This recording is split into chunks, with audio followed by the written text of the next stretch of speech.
Welcome back, Indiana Sports Beat Radio, coming to you here on this Monday from the Golf Club at Eagle Point Studios, of course, brought to you by our great friends from Southern Stone Restaurant, part of the Endeavor Hospitality Wow Club. Make sure you go to the Wow Club, sign up, start earning Wow rewards today. And, of course, each Monday night, normally, you can find Inside Indiana Basketball at 7:05 with Don Fischer and Coach Mike Woodson. Not tonight, though, because the team is traveling, and they've already headed over to, or at least if they haven't, they're on their way to Maryland, right, Don Fischer? Well, we'll be with them later today because we will travel this afternoon. But, yes, the team will be headed to Maryland for tomorrow night's matchup with the Terrapins. That's going to be a challenge. There's no question about it. They're playing some of their best basketball right now. They've lost only one time this year in the Xfinity Center, and they've beaten everybody they played there in the last three matchups significantly. So they're playing some of their best basketball of the year under Kevin Willard, a first-year coach. And I think Indiana cannot look past this game in any way, shape, or form. I don't think they will because Maryland's right there with them as far as the standings are concerned right now. But I think Indiana's a game up in the standings. Maryland's 5-5, Indiana's 6-4. So you can't afford to let down against anybody, and I think this is a real challenging matchup for Indiana. Yeah, I was trying to figure out who the only team that beat them, and that happens to be the UCLA Bruins. That's correct. So a top 10 team, and I knew that's what I've been telling people. They were like, "Oh yeah, they win that game." I'm like, "No, don't." Not that they can't, but I'm like, they're 10-1 for a freaking reason. That for whatever reason they play their best basketball at home, and only UCLA has been able to beat them. But Indiana is playing really well right now, and so I think that they definitely have a chance. Indiana can win this game. I don't. Do I think that they will? People have been asking me. I'm like, if I had to bet, I would not bet on Indiana winning this game, but it's not because of Indiana. It's more because of what Maryland has been doing and the numbers. Indiana's won 5 in a row. You're like, okay, it's the Big Ten. You can't win that many in a row anymore, but they are. And, boy, if they happen to win, I hate putting the cart before the horse, but if they happen to win that game, I think most people know what game is following that one. So that would be a 6-game winning streak heading into that game would be huge. But let's not get ahead of ourselves. As Maryland, like you said, so tough at home this year for whatever reason. They're not great on the road, but man, they're tough at home, and Indiana is going to definitely get their best game done. Yeah, I don't think, and I looked at the roster for Maryland. They've got a ball club that has 3 guys that played a lot last year back. Dante Scott, Hakeem Hart, I think, is a really underrated player that doesn't get a lot of recognition, but I think he's a really talented kid, and the Reese kid inside. So they've got 3 guys that are back from a year ago, and then they've got 2 transfers that start, Carey and Young. Young is leading them in scoring with, I think, 18 a game in Big Ten play. He's been terrific this year. This is going to be a very tough matchup for Indiana. There's no question about it. They are going to have to go in there focused, ready to understand that they're going to have to compete for 40 minutes. And if they don't compete for 40 minutes, they could get their socks knocked off because this is a good basketball team. Well, and this is a game. Sorry, Dustin. I'm just going to quickly say this is a game where we've seen them get off to slow starts more often than not. Kind of started to do that against Ohio State the other night and then broke out of it quickly. But if you do that on the road, man, it seems to snowball a lot faster. Yep. Well, the Ohio State ball game was interesting because up until that last television timeout in the first half, it was 29-29. Then Indiana went on this incredible 17-1 run to close the half to take a 16-point lead into the second half, and then Indiana kind of coasted the second half. I'm not saying that it wasn't Ohio State that had an issue with that because Ohio State really played hard, but Indiana didn't just blow them out the rest of the ball game. But that 17-1 stretch, they certainly did blow them out, and it was plenty enough to win the contest. Is there another stretch that you remember bigger than that one since the Michigan? What was it, like 28-0? That's probably as big as we've had for a while. You're asking me a question about memory, and I have Yeah. no memory of anything anymore. So, Well, I'm with you there, brother. I'm with you there. That's why I was trying to combine the two. yeah, I don't recall. All I can tell you is that Indiana is playing the best basketball they've played all year long. The Minnesota game is obviously an outlier in that sense, but they still were able to find a way to win it on a tough place to play after you've given a team confidence and let them stay in the ball game. And then Minnesota played differently than any team has this year against IU. They basically came across half court, dribbled the ball for 20 seconds before they ever got into their offense. And it's a little bit frustrating, I think, from a defensive standpoint for a team when you're dealing with that kind of scenario and you haven't really faced it before. So I just think it was a good win for Indiana. Obviously, it was a close, close but no cigar type win because they certainly didn't play their best basketball. But, except for Trace Jackson Davis, who was just absolutely phenomenal. 25, 21, and 6. And then, he was just tremendous in that ball game. And that, I guess it was a pass that Race Thompson threw up there, kind of an alley-oop pass. I thought the ball actually slipped out of his hands and just went up in the air because Trace went behind. Literally caught the ball back behind him and threw that thing down. It was one of the most amazing dunks I've seen in a long time. It really was. And the funny thing is, it seemed like it came out of nowhere. It was like, oh, boom, boom. It happened so fast. I'm like, oh, man, he went up there. That was like that's why Victor Oladipo high. That's why I thought the ball slipped out of Race's hand. I thought it actually slipped out of Race's hands. I didn't think. And then I said something to somebody after the ball game. I said, did that ball slip out of his hands? He says, no, he lobbed it to him, but he's a bad lobber. So, so all I know is it was a phenomenal play by Jackson Davis. What's been really interesting and optimistic to see from this team, Don, has, a few weeks ago we were talking about somebody's got to step up. We got to see more toughness out of this team on the defensive end. We got to see them play with a little bit more grit.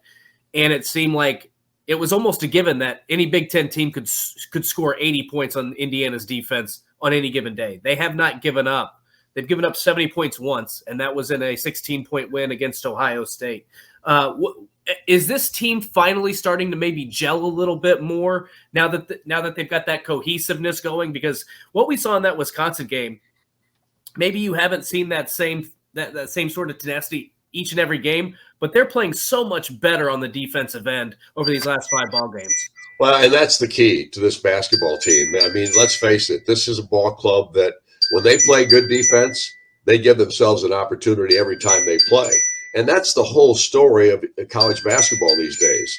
If my phone would stop ringing, I'd have no problem. But at any rate, what I'm thinking about here is defense travels. You can play good defense no matter where you go because you're not shooting the basketball. All you're doing is trying to stop the other team from shooting it. And it's effort, it's toughness, and it's intensity. And those are the things that this team has brought to the table in this 6-game winning streak.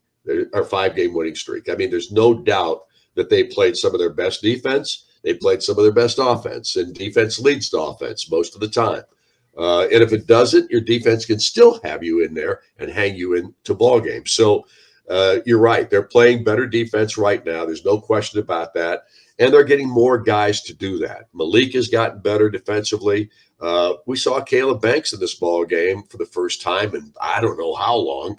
Since mop-up minutes. I don't think he's played any substantial minutes this season. Yesterday were substantial, meaningful, game-important minutes. I don't know that he's done that this year that I can remember. No, I agree with you. He's had a couple of good ball games. He shot the ball really well when he's had opportunities, and he did in this ball game. He was 2 for 3. So you're getting everybody kind of to buy in at this point, which is critical as a basketball team as you go through the season. And Indiana's dealing with injuries. Logan Duncombe has been out for a couple of ball games. Of course, he's not playing a lot, but Jordan Geronimo certainly has been a factor here in these ball games that they've won here in this little win streak that they've got going right now.